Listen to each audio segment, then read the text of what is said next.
Srimad Bhagavad Gita, Chapter 12, Devotional Service, Verse 1.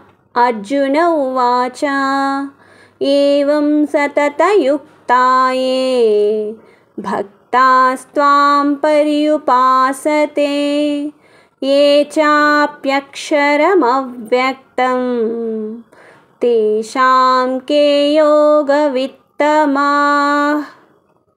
Translation. Arjuna inquired, which is considered to be more perfect, those who are properly engaged in your devotional service, or those who worship the impersonal Brahman, the unmanifested?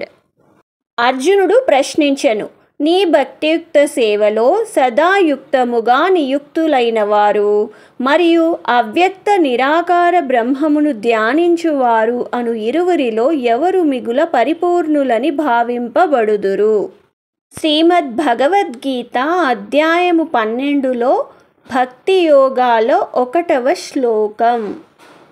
Arjuna ఉవాచ ఏవం సతతయుక్తాయే భక్తాస్త్వాం పర్యుపాసతే ఏ చాప్యక్షరమవ్యక్తం